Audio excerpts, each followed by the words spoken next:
should be okay. Am I correct? Yeah. Okay. So. How to stay in love. Okay. All right. Next question is how to stay in love. Oh yeah. Okay. Oh man. I mean, it's kind of simple. It's just I feel like you always just have to be trying. You know, like yeah. not trying to love, because love is just, it should just happen, but always try to be there for your significant other. You know, like I just feel like love just happens, and to stay in it is all the little things, I believe. Yeah, you know, all the little things yeah. that come with it. Like, that's all you gotta do. You gotta just make sure that, you know, you're always being thankful for them. You're always showing that appreciation for them, and like making them feel important, because that's all the little things that love has to carry with them. You know, and like as long as you're always showing that, I think that's how you stay in love. I don't know, like that's how I feel like it should be. Yeah, I agree. Because, like, it's the same reason. Like, it should be the same reason why you got with them in the first place. Yeah, it should always be that way. If that's how you want to be, like, stay in love with somebody, that's how it should be. From the beginning to the end type of thing, you know? Because obviously, like, you'll notice when you stop loving the person because it just doesn't feel like that same fire within is, like, not the same as it is now. So, Exactly. Yeah, it should always, like, be the same reason why you did it in the first place, and at the same time, like, everything that comes through within the relationships, like all the struggles and stuff, like you guys find something new that you guys enjoy together. Yep. Something new that you learned about yourself and the other person. Exactly. And it should just always keep it like committed and consistent. Yes. And then you'll stay in love. Like, as long as you, like, the word love is like love with the other person. Like, you should always feel it no matter what. Yeah, Like, no that's matter true. what, yeah. Exactly. That's, like, if you don't feel it anymore, then are you in love? Like, Yeah. you're not, right? I mean, that's the thing. I always say, like, little things matter. Little things, like, you know how they say, like, little things add up when it's bad stuff? Yeah. That's the same thing with love. Like, little things add up, and that is what makes what love is. Conscious choice to decide where you're gonna be with this person or not. So obviously you chose that, and you chose that you're willing to struggle through the ups and downs of Everything your and relationship. anything. Yeah. Yep. So next question is, how does someone's bad past influence your relationship? It's a good one. Yeah. It's a good one. So I'd say, like, simply put, as long as they learn from it. As long as they learn from their past, and as long as they learn from, like, as long as they, you know, let's say, like, change as a person in a good way. You know, if people, like, drink alcohol for the sake of distraction, then obviously that's a bad thing. Escaping. Yeah, escaping, and from back then until, like, now, and if they, like, drink alcohol for the sake of escaping, and I found that, like, they did that for that reason back then, and they still haven't learned about it now, is what I'm trying to say, is then obviously it's not a healthy environment, and that's something that I don't want to be around all the time, because it's just like you guys are not growing together through that relationship. They could give you, like, the wrong pathway, the wrong advice, the wrong this and this, and then, or they keep putting you down because, you know, stuff like that. Yeah, like, another way that I interpret this question is that not like how they were in their past relationship, but how their significant other was to them. You know what I mean? Like, someone's bad past, that can mean, like, let's say, okay, she went through something so, like, bad with her ex-boyfriend or whatever, right? And now she's not as trusting, or doesn't want to be as open in her next relationship, you know? And, like, if, let's say that you were the next guy that this girl had met, and now she's all closed off and standoffish because she doesn't want to give you her all, because the last relationship she gave her all and got treated like shit, you know? And that also influences your relationship and how she acts towards you, and how you will act upon how she was treated before, you know, and that's just another way that I see it, and because like I've also experienced stuff like that myself, and it's like there's a lot of like trust that needs to come with that as well. I believe that, and like a lot of patience, you know, and if we're gonna go about it in that sort of sense, then I feel like taking time to making her trust you is important, you know, and taking it slow with her is also important, and just making sure that, you know, you are not her past, you are her present now, and you can be her future type of thing, you know, and that's how I feel like it can influence the relationship that should be in next. I'd say like someone you're talking to, let's make it relationship wise, someone who you're attracted to, and then you just found out through like a friend or someone that they cheated in the past.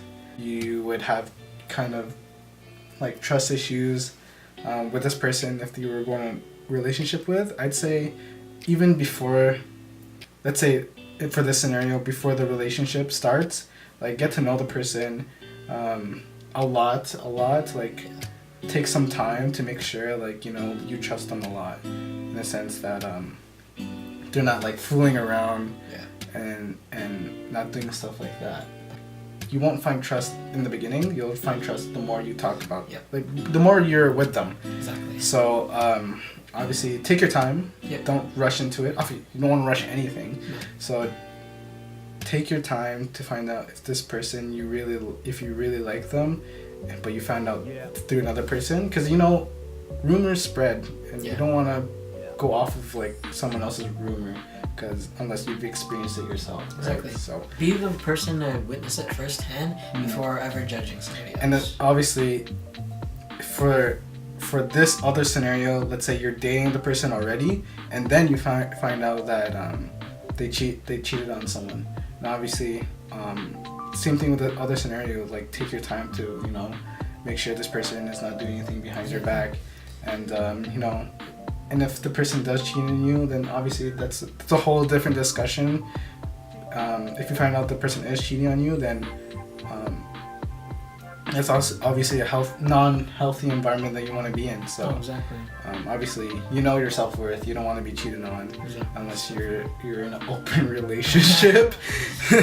So and then people do that. Yeah, so unless you're like that, so then so be it. Then choose your pathway that makes you happier, because you're in control of your life. Don't make someone who cheat on you, who doesn't obviously love you, and they try to manipulate you. Oh, it was just a joke or something like that. So, because obviously it wasn't a joke. No, exactly. Like, so, I hate when people say, excuses like that. Yeah. So obviously it's not an excuse. They did it consciously. It's not like by accident that they. It's your choice. Yeah. It's So their choice. if you don't want to be in the environment, then get out of there. But if you want to be in that, then choose to be in an open relationship. So, yeah. So, if someone's bad past, just, you know, learn about them more. And be patient with them. Be patient. Don't rush into it. Just, because like you want to know you're getting into something good too. Like they can have a bad past, but you don't want their bad past to make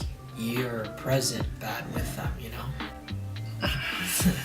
Before it stopped, I was just saying again that stupid camera. Right. So it's some of our mistakes. Yeah. So you would rather be with someone who learns from their mistakes rather than distracts themselves from dealing with the mistakes. Yeah, exactly. So, yeah. Yeah, I like that. Nice. Someone's bad past.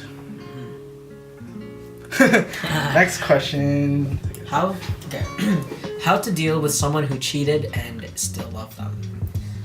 Alright. Well. You did answer that. Oh shit. In the last but I mean it's true what you said before. You know, that's the thing, it's hard to say how to deal with it, you know, because people deal with it in different ways. I've seen people who know that their spouse is cheating on them but still continue to be with them. And it's that's their choice. But they're not thinking more or less of themselves, just more of them, like the other person. And it's like, you are worth so much more than just that, you know. Don't stay in a relationship where you know that you're being cheated on, you know. And yes, you still love them, but do you love yourself enough to be in that, to keep continuing to hurt yourself? And that's not something you want to put yourself through, you know. And like, that's the thing, like, I can't tell anybody how to deal with that, because they're gonna deal with it the way that they feel like they should, regardless of you loving them and them not being there 100% for you. Like, you just need to know your worth at this point. Like, at that question, you need to know what you're worth. Yeah. And that's how it's gonna play out. Like, that's how it is. Like what you said before, in the last question, like, it's true. Like, I don't know. It's a hard question, and it touches the heart a lot too, because I've been in situations, I've seen situations like that, and personally, I wouldn't know how to deal with that, you know? Yeah. That's my honest opinion. So, like, I'd say, like, what I said earlier, with the past question is, you know, you have to understand and acknowledge that, you know, this person, like, literally cheated on you, so that means they love someone else other than you. And if you have to ask yourself, am I alright with that? Am I alright with someone who is giving love to someone else and not me? And if you are okay with that, then then you have an open relationship. Then you can be kinky like that. You can be kinky like that. I'm dead. But obviously, if you don't like it at all, and that you're like just a significant other, like, love someone else other than you, then obviously it just, like, personally to me, it doesn't feel right, because I'm giving 100% to them, and then you're kind of giving, like, either 0, 50%, or, like, you know, not 100 for sure. Dead. So your phone's dead, yo. Let's go. Yeah. So, ask yourself, like, am I okay with this being an open relationship, or am I okay with, you know, moving on from this person because they don't like me anymore, and I should find someone who gives me that type of respect. Exactly. Sure.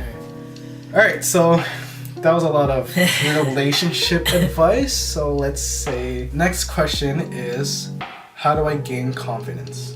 My confidence always came from my significant other, always telling me, like, yeah, you're cute or whatever, you know. But, like, at the end of the day, if you're not, like, with them anymore, let's say, like, oh, you guys go through a bad breakup, then who's keeping your confidence up? It's you, you know? Yeah. And and doing that yourself is hard. First time around, you know, like, me being in a relationship where it was constant, like, compliments and me feeling good all the time, to, like, just being out of it and, like, not knowing how to just look in the mirror and tell myself that, you know, you're still beautiful the way that you are, with or without her. And it's more or less of trying to find that within you, like, that self-love, and being able to look at yourself and be like, you know what, whatever I'm going through, whatever it is, like, I'm gonna go through it, and I'm gonna do it in a positive way, you know. And I feel like it's more or less of you just growing with yourself, growing up into being that person that you want to be, knowing that your end result is gonna be great, you know. I feel like that's what it is. Yeah, I feel like what you said, like, how, like, say your girlfriend is giving you all these compliments, and that's like feeding your ego, then obviously when it goes away, then what happens, right? Because that's something you can't control. But what you can control is your own confidence. Exactly. So telling yourself that you're better this, you're better that, and I can make it out of this, and I can make it out of that. Exactly. So telling yourself that you can control that, so you can control your happiness. Breaking barriers, as in, like, oh, I like to sing, but I'm too scared because I lack the confidence to post it on Instagram.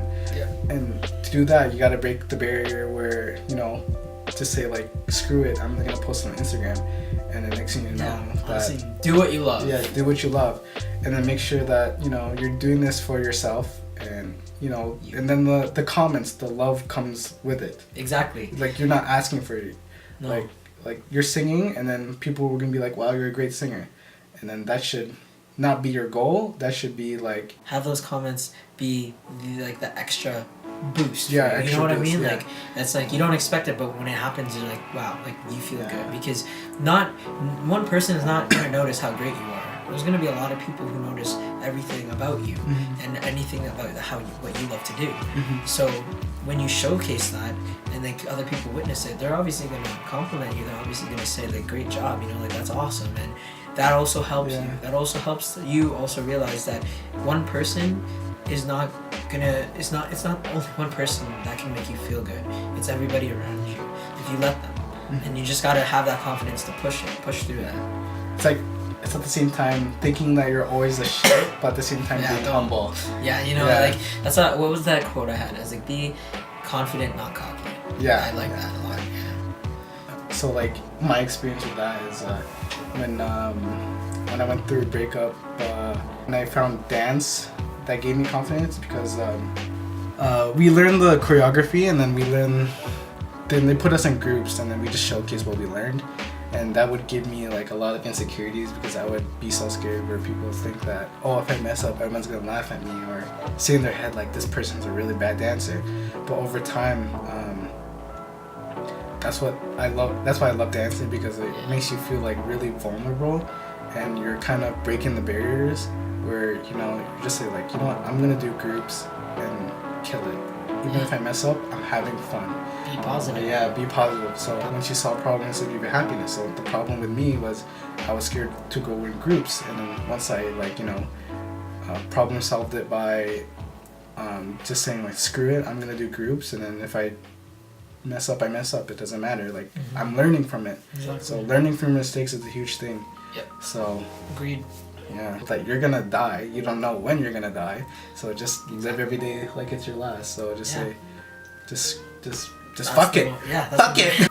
Second last question is, how do I be honest with myself?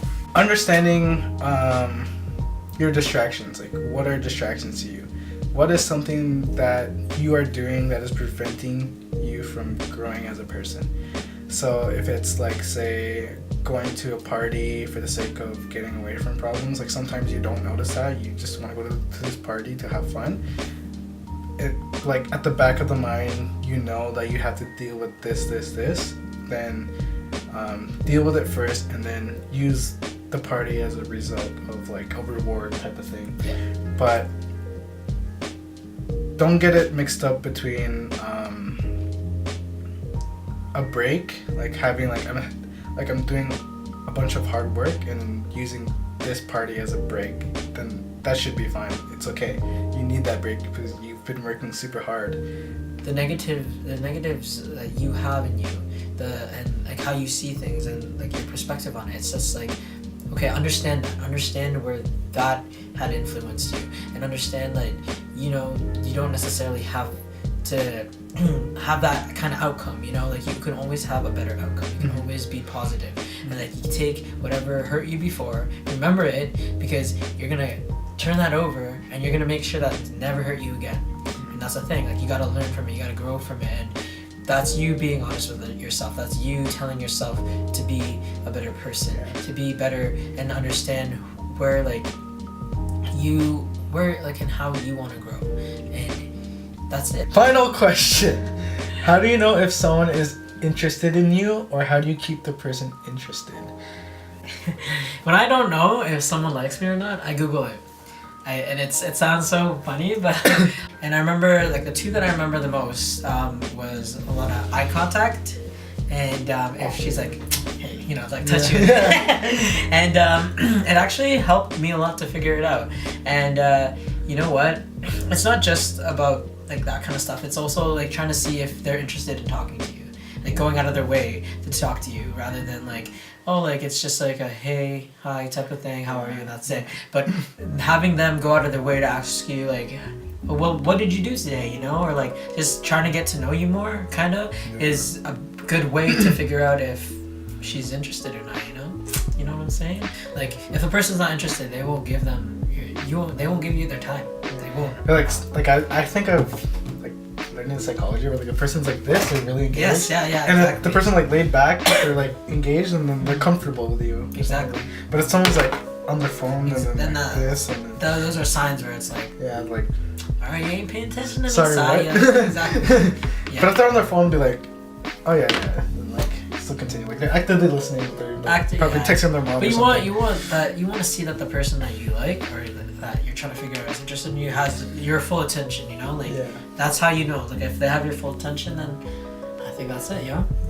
But keeping them interested is more or less of what you do. You know, like how you interpret. Like I don't know. It's like you gotta keep a conversation going. It's kind of like that 3 strikes and you're out because you know, you can keep trying and trying, and if the person's not like really, they're just not like don't give them their time if that's how it is. You know, like you put your time in the first time. Okay, strike. Second time, nothing's there. Strike. The third time, you can't keep trying. You know, if someone's not interested in you, you can't be like pushing yourself. Yeah, you can't. Yeah, you can't push it because then they'll just be like you're forcing something that someone doesn't want to do. And you'll know. You'll definitely know if they're not interested, and you'll know how to back it off. Like it sucks. It's a shitty feeling when like someone you're interested in is not interested in you. But hey, that's just the whole part of growing and and figuring out who you like and who likes you. You know, if one person doesn't like you, that's not the end of the world. Okay, there's plenty of fish in the sea. Like just because she doesn't or he doesn't mean that she won't and he won't. It's different. Exactly. Yeah. So I think that concludes everything. It does. Finally, after all of the camera failures and edits, battery running out, SD card like running out, and then we even got food because like I'm hungry. Yeah. But I'm happy that you finally got to do your video. Yeah. That's awesome. I'm happy that I got to help you out with it, and hopefully that. Coming. No worries, man. Hopefully that you know this helps everybody who's asked these questions. Yeah, and just you know, if you have any more questions, like don't feel afraid to like DM me. Descriptions and below. Do you want people to DM me? Yeah, man, like DM me too. I'm good. Yeah, so we'll put both of our Instagrams down below in the description. So if you have any like problems that you're dealing with, some sort of like an idea on how to like get out of it. Like everyone's like experience is like different. So we're just trying to give you like that idea on like how you should go about it, like your own way. And like everybody needs help, and don't be scared or shy to ask for help because at the end of the day, like we all go through the same thing. Like we all go through heartbreak, we all go through whatever, and like at the end of the day, like, you want to be talking to somebody who knows what you're going through, and we'll help you out as much as we can. Mm-hmm. So, for those who gave me questions, hopefully it answered. You guys get a better idea on how to like handle your situations, and hopefully we inspired you guys and give us a shout if it works. Yeah, for sure. Thanks guys. Thanks for watching. Catch you later. When I do this, when I do that, doesn't make you sad. Now I'm out of my cave, having better days, doesn't make you mad. Does it make you think about all the things that you did to me? Does it give you some reassurance that I'm not guaranteed?